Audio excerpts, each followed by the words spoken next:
कल्पना कीजिए, रात का अंधेरा है, चारों तरफ सन्नाटा पसरा हुआ है, सिर्फ आपकी सांसों की आवाज है और दिल की धड़कन।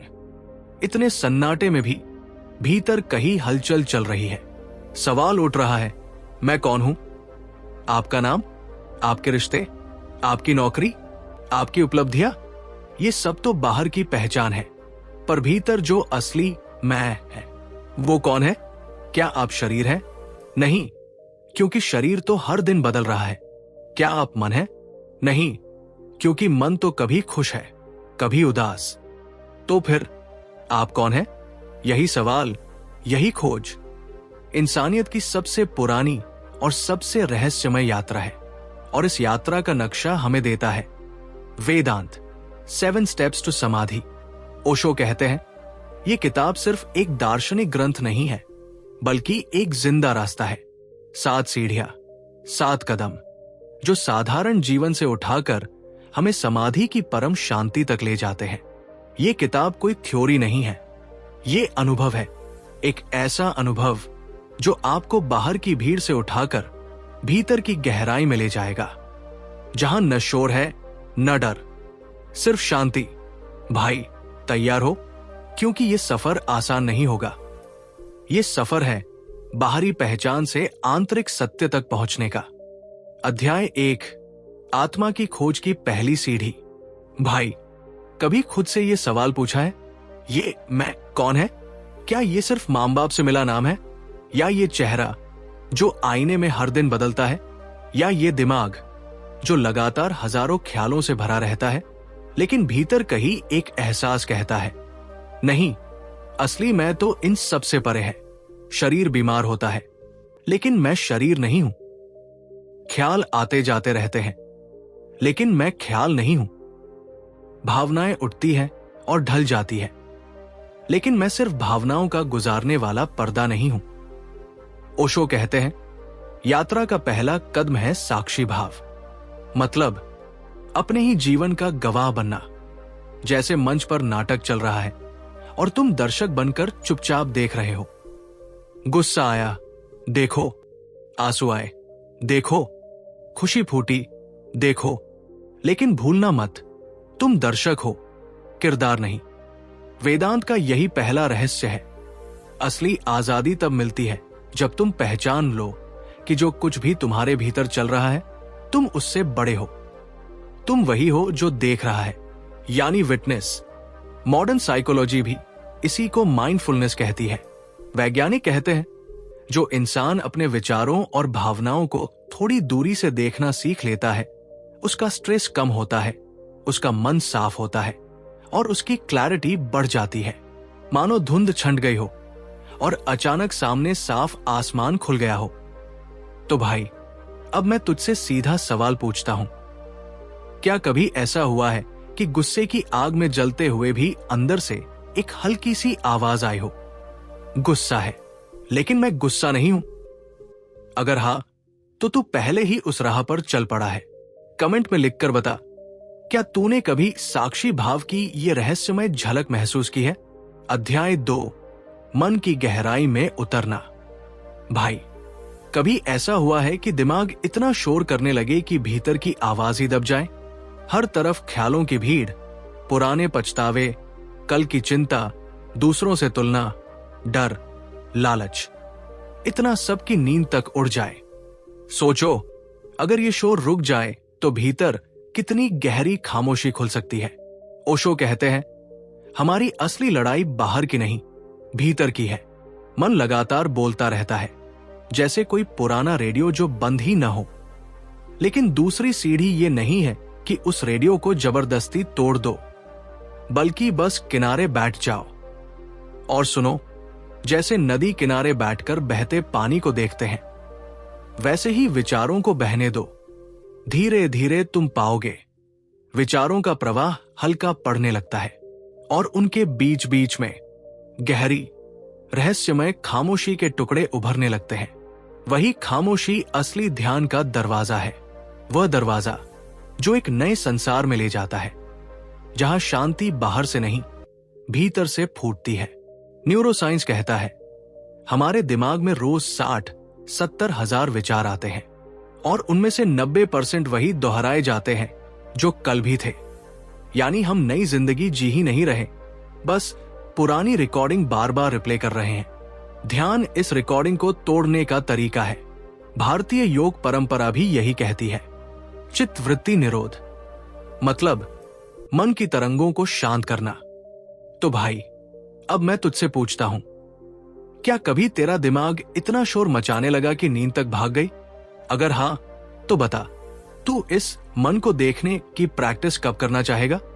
सुबह जब सब ताजा होता है, रात को जब दुनिया सो जाती है, या दिन के बीच में जब शोर सबसे ज्यादा होता है? अध्याय 3, देह से परे जागरूकता। भाई, एक सवाल है, क्या तुम सचमुच सिर्फ वही देह हो जिसे हम देख सकते हैं, छू सकते हैं, महसूस कर सकते हैं? अगर हां, तो सोचो, नींद में जब शरीर पूरी तरह बेहोश होता है, तब भी तुम सपनों में देखते हो, सुनते हो, जीते हो। तो वो मैं जो जाग रहा होता है, क्या वह केवल शरीर है? हम रोज कहते हैं, मैं सुंदर हूं, मैं बूढ़ा हो रहा हूं, मेरे हाथ दिल में दर्द है। लेकिन वेदांत कहता है, ये सब शरीर की अवस्थाएं हैं, तुम्हारी असली पहचान नहीं। तेरा शरीर तो बस एक इंस्ट्रूमेंट है, जैसे बिजली का यंत्र जिसमें आत्मा या चेतना जुड़ी हुई है। तीसरी सीढ़ी है देह से परे जागरूकता। ध्यान में बैठो तो शुरुआत में शरीर का बोझ चुभता है, घुटनों का दर्द, रीढ़ की थकान।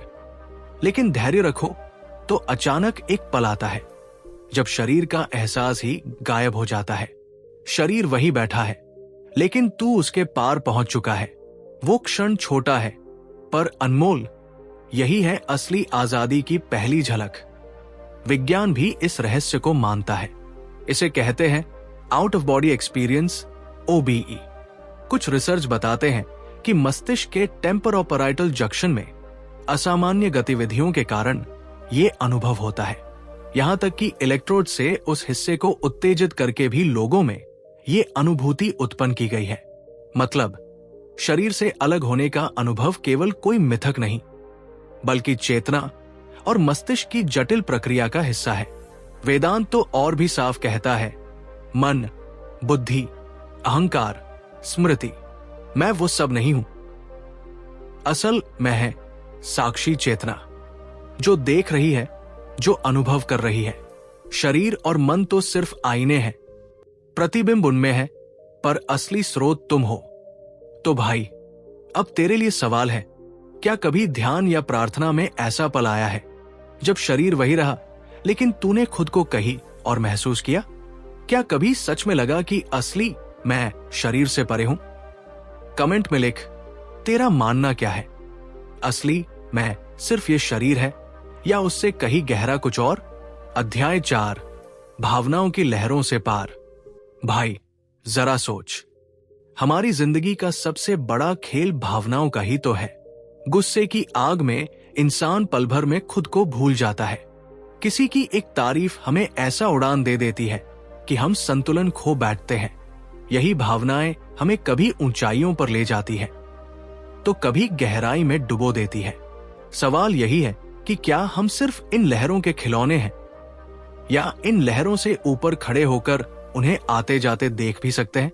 ओशो कहते हैं कि इंसान केवल शरीर और विचारों का ही कैदी नहीं है, बल्कि भावनाओं की कैद भी उतनी ही गहरी है। किसी ने अपमान किया तो गुस्से की ज्वाला भीतर जलने लगी, किसी ने तारीफ कर दी तो खुशी की उड़ान हमें बहा ले गई। लेकिन वेदांत कहता है, ये भावनाएं भी क्षणिक है, आज है, कल नहीं होंगी। वे स्थायी नहीं, बल्कि लहरों की तरह आती जाती है। यही कारण है कि चौथी सीढ़ी है भावनाओं को देखने की कला। जब ईर्ष्या उठती है तो साधक गवाह बनकर देखता है, हां, ईर्ष्या आई है, लेकिन मैं ईर्ष्या नहीं हूं। जब मोह जागता है तो वो पहचान लेता है, ये एक लहर है, अभी उठी है और थोड़ी देर में ढल जाएगी। धीरे धीरे ये समझ गहराती है कि असली शांति भावनाओं के पार है। उस जगह पर पहुंचकर इंसान जान जाता है कि वो भावनाओं से खेला जाने वाला खिलौना नहीं, बल्कि उन पर दृष्टा है। वहां उस गहराई में भावनाओं की लहरें छू भी नहीं पाती। विज्ञान भी अब इस सच को मान रहा है। ध्यान और विपश्यना पर हुई वैज्ञानिक शोध ये दर्शाती है कि ये साधनाएं इंसान की इमोशन रेगुलेशन यानी भावनाओं को नियंत्रित करने की क्षमता को मजबूत करती है। जो लोग नियमित रूप से विपश्यना का अभ्यास करते हैं वे दूसरों की तुलना में अपनी भावनाओं को पहचानने और उन्हें संभालने में कहीं अधिक सक्षम पाए गए हैं। एक अध्ययन में यह स्पष्ट हुआ कि ध्यान करने वाले लोग न केवल गुस्से, ईर्ष्या या मोह जैसी लहरों को जल्दी पहचान लेते हैं, बल्कि उनसे बहकर गलती करने से बच भी जाते हैं। न्यूरोसाइंस इस समझ को और गहराई देता है। मस्तिष्क पर हुए अनुसंधान बताते हैं कि ध्यान अभ्यास उन नेटवर्क्स को सक्रिय करता है जो सूक्ष्म जागरूकता, अवेयरनेस, आत्म पर्यवेक्षण, मेटाकॉग्निशन और भावनात्मक स्थिरता, इमोशनल स्टेबिलिटी से जुड़े हैं। उदाहरण के लिए प्रीफ्रंटल कॉर्टेक्स और एंटीरियर सिंगुलेट कॉर्टेक्स जैसे हिस्से सक्रिय हो जाते हैं, जिससे व्यक्ति अपनी प्रतिक्रियाओं को बेहतर ढंग से नियंत्रित कर पाता है। मानसिक स्वास्थ्य विशेषज्ञ मानते हैं कि कभी-कभी इमोशनल डिटैचमेंट यानी भावनात्मक अलगाव इंसान के लिए सुरक्षा कवच की तरह काम करता है। जैसे किसी दर्दनाक अनुभव से बचाने के लिए मन खुद को थोड़ी दूरी पर खड़ा कर लेता है, लेकिन अगर ये अलगाव हद से ज्यादा हो जाए तो इंसान अपने रिश्तों और जीवन की ऊर्जा से कटने लगता है। इसलिए संतुलन जरूरी है। भावनाओं से पूरी तरह बंधना भी सही नहीं और उनसे हमेशा भागना भी सही नहीं। आधुनिक शोध ये भी दिखाती है कि माइंडफुल अटेंशन यानी सचेत ध्यान और भावनात्मक नियंत्रण के बीच गहरा संबंध है। जो साधक ध्यान का अभ्यास करते हैं वे अपनी भावनाओं को न केवल जल्दी पहचानते हैं बल्कि उन्हें संभालने में भी निपुण होते हैं। इस प्रक्रिया से वे भावनाओं को दबाते नहीं बल्कि उनका साक्षी बनकर देखते हैं। धीरे धीरे भावनाएं भी अपनी तीव्रता खो देती है और व्यक्ति भीतर से हल्का, स्थिर और स्वतंत्र महसूस करता है। भाई, यही चौथी सीढ़ी है, भावनाओं से परे खड़ा होना। उन्हें दबाना नहीं, उनसे भागना नहीं, बल्कि उन्हें आते जाते देखना। जब यह दृष्टाभाव जन्म लेता है तो तू जान जाता है, गुस्सा, ईर्ष्या, मोह सब लहरें हैं। असली तू इन लहरों से कहीं गहरा है। वहां उस सन्नाटे में वही मिलती है जिसे ओशो ने कहा असली आजादी। अध्याय 5, अहंकार की परत हटाना। चो जरा, अगर तुम्हारा नाम, पहचान और सारी उपलब्धियां मिटा दी जाए, अगर हर लेबल जो तुमने अपने ऊपर चिपकाए हैं, मैं डॉक्टर हूं, मैं अमीर हूं, मैं ये कर लेता हूं, सब फीके पड़ जाएं, तो क्या तुम फिर भी वही रहोगे? क्या वो असली मैं बचेगा? यही जगह है जहां इंसान सबसे बड़ी बाधा से टकराता है, अहंकार। अहंकार वो नकाब है जिसने हमें यकीन दिला दिया है कि हम वही हैं जो हमारी पदवी, दौलत या पहचान है। मैं अमीर हूं, मैं प्रसिद्ध हूं, मैं शिक्षित हूं। ये सब बस परतें हैं, पर असली आत्मा इनमें कहीं नहीं। और सबसे खतरनाक तो तब होता है जब आध्यात्मिक अहंकार जम लेता है। मैं साधक हूं, मैं सत्संग में जाता हूं। ये भी एक और लेबल बनकर हमें जकड़ लेता है। साधना की 5वीं सीढ़ी यही है, अहंकार की परत को हटाना। ध्यान, साक्षी भाव और निरंतर आत्मनिरीक्षण के अभ्यास से धीरे धीरे ये समझ आने लगती है कि हम न तो अपना नाम है, न पदवी, न पहचान। असली मैं इन सब से परे है। और जब ये दृष्टि गहरी होती जाती है तो एक दिन ऐसा आता है जब अहंकार खुद पिघलने लगता है। मैं नाम का जो बंजर इलाका था वो धीरे धीरे खाली होने लगता है। ओशो कहते हैं कि जब तक मैं की पकड़ बनी रहती है तब तक पूर्ण समाधि असंभव है। साधना का सार यही है, मैं से शून्य तक पहुंचना। आधुनिक मनोविज्ञान और न्यूरोसाइंस भी इस रहस्य को अलग भाषा में समझाने लगे हैं। वे इसे ईगो डिसोल्यूशन यानी अहंकार का पिघलना कहते हैं। ध्यान, सामूहिक ध्यान अनुभव और कुछ साइकेडेलिक प्रयोगों में ये घटना देखी गई है। रिसर्च दिखाती है कि जब अहंकार कमजोर होता है तो मस्तिष्क के डिफॉल्ट मोड नेटवर्क, जो आत्म संबंधित विचारों का केंद्र है, उसकी कनेक्टिविटी घट जाती है। यानी तय की निरंतर मौजूदगी का दबाव कम हो जाता है और व्यक्ति हल्का महसूस करने लगता है। इस प्रक्रिया को मापने के लिए वैज्ञानिकों ने ईगो डिसोल्यूशन स्केल EDS भी बनाया है। ये दो मुख्य पहलुओं को पकड़ता है, ईगो लॉस यानी मैं के खो जाने की अनुभूति, और यूनिटी यानी उस गहरे अनुभव की स्थिति जिसमें व्यक्ति खुद को समग्रता से जुड़ा हुआ महसूस करता है। अध्ययनों में यह पाया गया कि सचेत और माइंडफुल जीवन जीने वाले लोगों में अहंकार घटने की क्षमता ज्यादा होती है।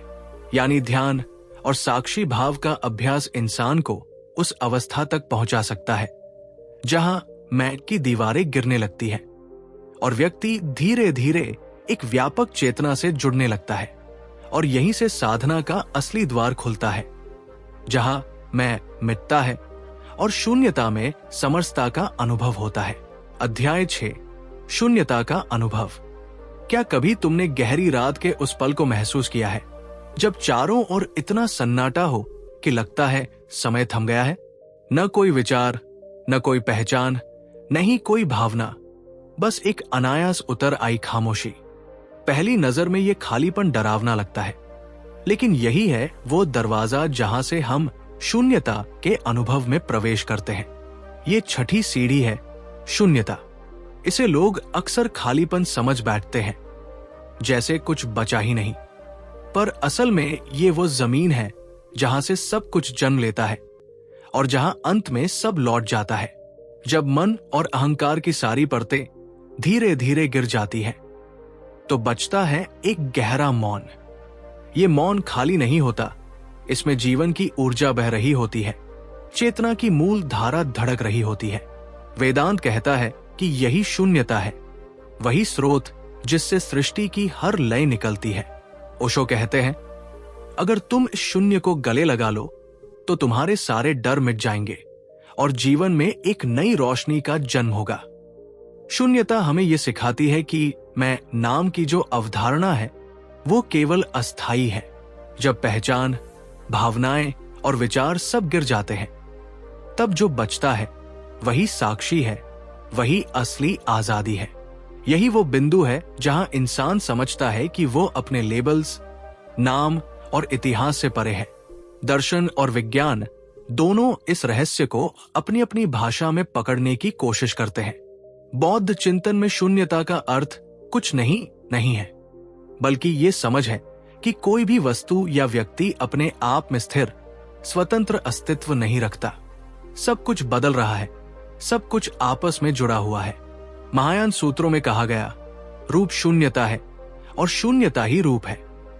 यानी रूप और खालीपन एक दूसरे से अलग नहीं, बल्कि एक ही सत्य के दो पहलू हैं। नागार्जुन ने इसे और सरल करते हुए कहा, शून्यता का अर्थ है निर्भर उत्पत्ति।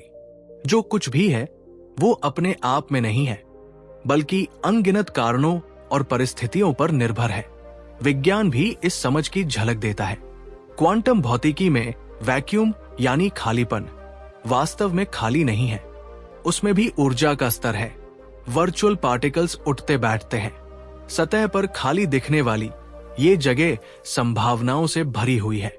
कई दार्शनिक और वैज्ञानिक मानते हैं कि ये वैज्ञानिक रिक्तता और आध्यात्मिक शून्यता एक दूसरे के प्रतीक हो सकते हैं। दोनों ही खाली लगने वाली अवस्था में अनगिनत संभावनाएं छिपाए हुए हैं। शून्यता का अनुभव केवल एक दार्शनिक विचार नहीं, बल्कि एक गहरी साधना है। यह हमें सिखाता है कि अंतिम सत्य वही है जिसमें सभी सीमाएं, सभी परिभाषाएं और सारे बंधन घुल जाते हैं। यही द्विसत्य सिद्धांत का सार है। सामान्य जीवन का एक सत्य है और उसके पार एक परम सत्य है। शून्यता हमें उसी परम सत्य के दरवाजे तक ले जाती है। और अब सवाल तुमसे है, क्या तुमने कभी ध्यान, प्रार्थना या किसी गहरे अनुभव में वो क्षण महसूस किया है जब सब कुछ खाली था लेकिन भीतर गहरी शांति भरी हुई थी? तुम्हें ये शून्यता डरावनी लगी या मुक्ति देने वाली? अध्याय 7, समाधि, अंतिम मिलन। सोचो जरा, अगर एक सुबह तुम उठो और अचानक ये महसूस करो कि मैं और ये पूरा ब्रह्मांड दो अलग चीजें नहीं, बल्कि एक ही ऊर्जा की धड़कन है। हवा का बहना, पक्षियों का गाना, सूरज की किरणें, तुम्हारी सांसें, सब उसी लय का हिस्सा है। न कोई दूरी बचती है, न कोई विभाजन। ये अनुभव किसी खोज से कम नहीं, ये जीवन का सबसे बड़ा जागरण है। यही है 7वीं सीढ़ी, समाधि। वो साधक जिसने शरीर की बेड़ियों को पीछे छोड़ दिया, मन के शोर को शांत कर लिया, भावनाओं की लहरों को देखा और अहंकार की परतों को पिघला दिया, और जिसने शून्यता का स्वाद चख लिया, अब उस अंतिम मिलन तक पहुंचता है। समाधि का अर्थ है पूर्ण एकता। ये नींद नहीं, ये बेहोशी नहीं, ये है सबसे गहरा जागरण। यहां मैं और तू का अंतर मिट जाता है।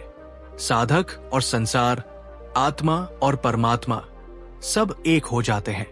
ओशो कहते हैं, समाधि is not death, it is the only real life. समाधि अंत नहीं, बल्कि जीवन की असली शुरुआत है। जब ये अनुभव आता है तो डर अपने आप टूट जाता है, मृत्यु का भय मिट जाता है, क्योंकि साधक समझ लेता है कि वह कभी जन्मा ही नहीं था, तो मर कैसे सकता है। लोभ और ईर्ष्या घुल जाते हैं, क्योंकि अब कोई दूसरा बचा ही नहीं। सब एक ही विस्तार में घुल चुके हैं, और जो बचता है वो है अनंत प्रेम, असीम स्वतंत्रता और गहरी शांति। प्राचीन उपनिषदों ने भी यही बात कही। छांदोग्य उपनिषद कहता है, तैत त्वम असि, तू वही है। यानी व्यक्तिगत आत्मा और ब्रह्मांडीय आत्मा अलग नहीं। मुंडक उपनिषद इसे ब्रह्मानुभव कहता है, वो क्षण जब साधक सृष्टि के स्रोत से मिल जाता है। पतंजलि योग सूत्र इसे ध्यान की अंतिम अवस्था बताते हैं। सविकल्प समाधि, जहां सूक्ष्म विचार अब भी मौजूद है, और निर्विकल्प समाधि, जहां विचार और पहचान सब घुल जाते हैं, केवल शुद्ध चेतना बचती है। बौद्ध परंपरा में यही अवस्था निर्वाण कहलाती है, जहां तृष्णा और द्वंद्व सब शांत हो जाते हैं। महायान सूत्र कहते हैं, यही करुणा और प्रज्ञा एक हो जाते हैं। आधुनिक विज्ञान भी इस रहस्य की झलक दिखाता है। एफएमआरआई और ईईजी स्टडीज में पाया गया कि गहरे ध्यान के दौरान मस्तिष्क का डिफॉल्ट मोड नेटवर्क, जो लगातार मैं, मेरा अतीत, मेरा भविष्य सोचता रहता है, लगभग शांत हो जाता है।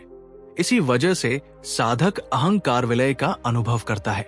जडसन ब्रूअर और उनके साथियों ने 2011 में दिखाया कि ध्यान में व्यक्ति सेल्फ रेफरेंशियल सोच से मुक्त होकर प्योर अवेयरनेस में टिक सकता है।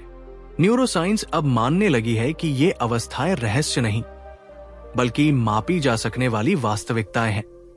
ब्रेन कनेक्टिविटी और न्यूरल ऑसिलेशंस में बदलाव के रूप में पिछले कुछ वर्षों में साइकेडेलिक्स पर हुए शोधों में भी यही अहंकार विलय और वननेस का अनुभव दर्ज किया गया है। हालांकि विज्ञान इसे अस्थायी अनुभव कहता है, लेकिन आध्यात्मिक परंपराएं बताती है कि साधना के जरिए ये स्थायी और सचेत रूप में हासिल किया जा सकता है। इस अनुभव को शब्दों में समझाना कठिन है, इसलिए उपमाएं दी जाती है। साधक बूंद से सागर बन जाता है, दीपक की लौ सूरज में घुल जाती है। वो लहर जो अब तक खुद को अलग मान रही थी, समझ लेती है कि वो हमेशा से समुद्र ही थी।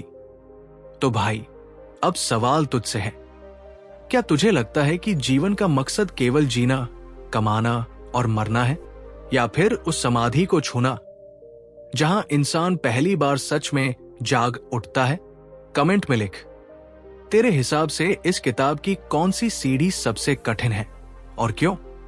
भाई, हमने अभी तक वेदांत की वो 7 सीढ़ियां चढ़ी, जिन्हें ओशो ने बड़े ही सरल और जीवंत शब्दों में समझाया। हर सीढ़ी एक परत हटाती है, हर कदम साधक को उसकी असली पहचान के और करीब ले जाता है। सबसे पहले साक्षी भाव। जब हमने सीखा कि विचार और भावनाएं हम नहीं हैं, हम तो बस उनके गवाह हैं। फिर मन की गहराई, जहां शोर से ऊपर उठकर भीतर की खामोशी से मुलाकात हुई।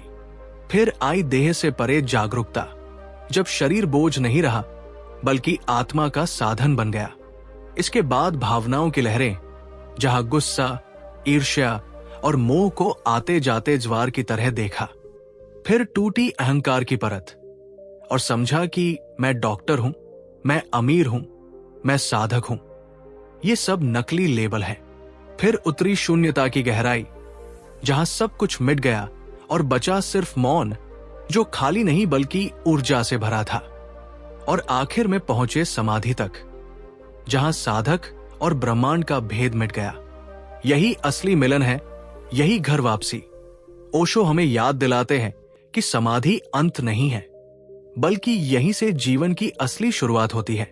जब इंसान डर और बंधनों से मुक्त हो जाता है, तो प्रेम, स्वतंत्रता और शांति उसके स्वभाव का हिस्सा बन जाते हैं। यही वो क्षण है जब साधक पहली बार सच में जीना शुरू करता है। तो भाई, अब सवाल तुझसे है, इन 7 सीढ़ियों में से कौन सी तुझे सबसे कठिन लगी और कौन सी तुझे सबसे ज्यादा प्रेरित करती है? कमेंट में जरूर लिखना, क्योंकि तेरे जवाब से ही तेरी साधना की अगली दिशा तय होगी। भाई, अगर ये सफर तेरे दिल तक पहुंचा हो, अगर ओशो के इन 7 कदमों ने तुझे सोचने पर मजबूर किया हो, तो इस चैनल ऑडियो बुक 177 को जरूर सब्सक्राइब कर देना। यहां तुझे और भी ऐसी किताबों के गहरे सार, कहानियां और ऑडियो बुक मिलेंगी, आसान हिंदी में, तेरे अपने अंदाज में। घंटी वाला बटन दबा देना, ताकि अगली बार जब कोई नया अध्याय आए तो तुझसे मिस ना हो। और हां, कमेंट में जरूर बता, आज की 7 सीढ़ियों में से कौन सी तेरे दिल को सबसे ज्यादा लगी। तेरा हर कमेंट, हर सब्सक्राइब इस सफर को और बड़ा बनाएगा। मिलते हैं अगले एपिसोड में। तब तक के लिए साक्षी बने रहो, जागते रहो और खुद को खोजते रहो।